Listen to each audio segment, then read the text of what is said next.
तो कैसी है पब्लिक, मैं आपका दोस्त अनहोस विभू एक बार फिर हाजिर हूं आपके अपने चैनल विभू टॉक्स में। और आज आपका भाई फिर से एक बार नई वीडियो के साथ हाजिर है।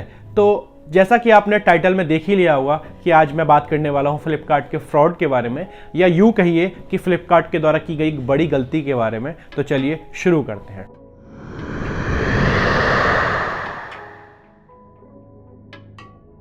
इंसान हो या कोई कंपनी, गलतियां किसी से भी हो सकती हैं। गलतियों को सुधारना ही समझदारी कहलाती है। लेकिन अगर आप गलतियों को छुपा रहे हैं या गलतियां नहीं मान रहे हैं तो इसमें आपका ही घाटा है। ऐसा ही कुछ अभी रिसेंटली हुआ कि गलती मान लीजिए आप, या फ्लिपकार्ट का फ्रॉड मान लीजिए।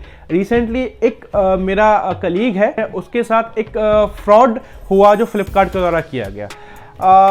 वो एक पे लेटर अकाउंट होल्डर है, जो कि फ्लिपकार्ट में पे लेटर अकाउंट होल्डर जो होते हैं वो ट्रस्टेड अकाउंट होल्डर माने जाते हैं। अब आप पूछेंगे कि पे लेटर अकाउंट होल्डर क्या होते हैं, तो फ्लिपकार्ट ने एक मतलब फैसिलिटी अवेलेबल करा रखी है कि जो फ्लिपकार्ट के जो रेगुलर कस्टमर हैं, जो फ्लिपकार्ट से सामान खरीदते रहते हैं, उनके लिए फ्लिपकार्ट ने एक पे लेटर सुविधा उपलब्ध की है, जिसमें क्या होता है कि पे लेटर में आप कुछ भी बाय कर सकते हैं और उसका पेमेंट आपको 35 डेज के बाद करना होता है। आपको 35 डेज का टाइम मिलता है। मतलब आपने कोई, मान लीजिए कि आपने कोई चीज़ आज खरीदी, आज 5 तारीख है, तो आपको 30 दिन का टाइम दिया जाएगा। आपको नेक्स्ट 1 तारीख से, नेक्स्ट मंथ की 1 तारीख से लेके 5 तारीख के बीच में आपको उसका पेमेंट करना होता है। तो ये एक पे लेटर की सुविधा है जो कि फ्लिपकार्ट जो है अपने कस्टमर, जेन्युइन कस्टमर को अवेलेबल कराता है। तो ऐसा ही एक हमारा कलीग, जिन्होंने पे लेटर अकाउंट होल्डर है और उन्होंने फ्लिपकार्ट से सामान कुछ चीज़ें बाय करी, और बाय करने के बाद उनको एक एक्सपेक्टेड डेट दे दी गई कि आपको ये सामान आपका अब डिलीवर हो जाएगा। उन्होंने वो पे लेटर अकाउंट से ही पे करने का ऑप्शन चूज़ किया और वो चीज़ें परचेज कर ली। लेकिन प्रॉब्लम यहाँ आई कि जब जो एक्सपेक्टेड डेट है वो आ गई और सामान रिसीव नहीं हुआ, और उसके बाद जब उन्होंने अपने पोर्टल पर यानी फ्लिपकार्ट के ऐप पर ये चेक किया कि वो सामान अभी तक अवेलेबल क्यों नहीं है, मुझे क्यों नहीं मिला है, तो वहाँ पर स्टेटस शो हो रहा था कि वो फ्लिपकार्ट का सामान डिलीवर्ड हो चुका है। जब उन्होंने ये देखा तो वो शॉक्ड रह गए कि मैंने चीज़ जो रिसीव की ही नहीं है वो डिलीवर्ड कैसे हो चुकी, कहाँ डिलीवर्ड हो गई, किसको मिल गई। तो जब ये चीज़ उन्होंने फ्लिपकार्ट से बात की, फ्लिपकार्ट से कम्युनिकेशन किया, तो फ्लिपकार्ट वालों ने उसी को डिनाई कर दिया। उन्होंने कहा कि सर ये तो डिलीवर्ड हो गई है, रिसीव हो गई है, ये हमारे एंड से कोई प्रॉब्लम नहीं है। बट जब इस चीज़ पर बहस हुई तो फ्लिपकार्ट वालों ने कहा कि चलिए सर, मैं इस चीज़ को एक बार इसकी इन्वेस्टिगेशन करा लेते हैं, तो आप मुझे इसके लिए कुछ टाइम दीजिए। तो इसके लिए उन्होंने 4 से 5 दिन का टाइम मांगा और उन्होंने क्वेरी रिजॉल्व करने का प्रॉमिस भी किया। लेकिन प्रॉब्लम यहाँ आई कि जब वो 4 से 5 दिन गुजर गए, उसके बावजूद भी कोई क्वेरी रिजॉल्व नहीं हुई और ना ही कोई सॉल्यूशन आया। फिर सेम प्रॉब्लम एक रेपिटेटिव यूज़र जो कि लगातार उसका मेंबर है, उसके साथ ये प्रॉब्लम हो रही है। उसको कोई भी चीज़ टाइम पर अवेलेबल नहीं हो रही है, उसको पता नहीं चल रहा है। तो एक नॉर्मल यूज़र के साथ क्या हो सकता है, ये तो आप सोच ही सकते हैं। उन्होंने फिर से दोबारा से फ्लिपकार्ट को कांटेक्ट किया और उन्होंने बताया कि ऐसी ऐसी प्रॉब्लम है। तो सेम प्रोसीजर फ्लिपकार्ट वालों ने फिर से फॉलो करने के लिए कहा कि सर हम थोड़ा सा और टाइम दीजिए, हम ये चीज़ें देखते हैं। तो ये ड्यूरेशन में अच्छा खासा वक्त निकल गया।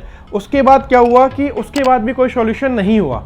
तो उसके बाद जब यूज़र ने फिर से कॉल किया और मेल किया, तो उनको ये एक मेल रिवर्ट आया कि सॉरी फॉर इनकन्वीनियंस, और ये मेल की कॉपी है जो आप देख सकते हैं। अब एक नॉर्मल मेल आया और उनको ये कहा गया कि हम आपका अमाउंट जो है वो रिफ़ंड कर देंगे, अमाउंट आपका रिफ़ंड हो जाएगा। लेकिन प्रॉब्लम यहाँ आई कि जब उन्होंने ऐसा कहा, उसके बावजूद भी जो उनका पे लेटर अकाउंट है उसमें वो चीज़ मतलब वो अमाउंट डिडक्ट नहीं हुआ, वो अमाउंट ऐड हुआ। लास्ट डेट है तब तक वो आता रहा, उसके लिए उसको पे करने का ऑप्शन ही इनेबल रहा। मतलब कहने का ये है कि आपको जो मेल आया था उसके रिगार्डिंग कि आपका जो अमाउंट है वो हम रिफ़ंड कर देंगे, रिटर्न कर देंगे, वो उसका बेनिफिट नहीं हुआ, उसको वर्बली उनको उसका पे करना ही पड़ा। तो ऐसे में ये जो फ्लिपकार्ट की जो पॉलिसीज़ हैं या फ्लिपकार्ट ने जो भी ऑफर्स दे रखे हैं या जो भी सुविधा दे रही है, फ्लिपकार्ट के एक नहीं बहुत सी प्रॉब्लम्स लोगों के सामने आती हैं। इससे अच्छा प्लेटफॉर्म अगर आप देखें तो अमेजन है। मैं इसका कोई प्रमोशन नहीं कर रहा हूं, मैं कंपेयर करके आपको बता रहा हूं कि आप अगर कंपेयर करेंगे तो और भी ऑनलाइन साइट्स हैं जहां पर चीज़ें बहुत ईजिली सॉर्ट आउट हो जाती हैं और कस्टमर को प्रायोरिटी दी जाती है।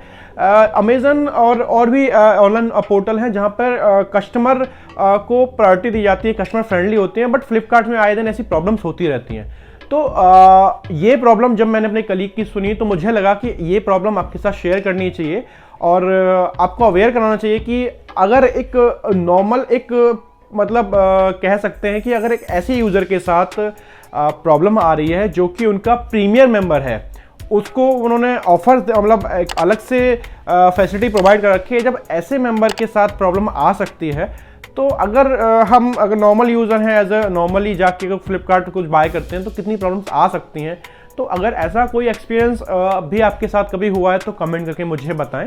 और अगर आपको ये वीडियो अच्छी लगी हो तो प्लीज़ लाइक, शेयर और सब्सक्राइब करें और ज़्यादा से ज़्यादा लोगों को शेयर करें ताकि ये ऐसी चीज़ें जो किसी के साथ हुई हैं वो या ना हुई हो तो ऐसे एक्सपीरियंस वो हमारे साथ शेयर कर सकें।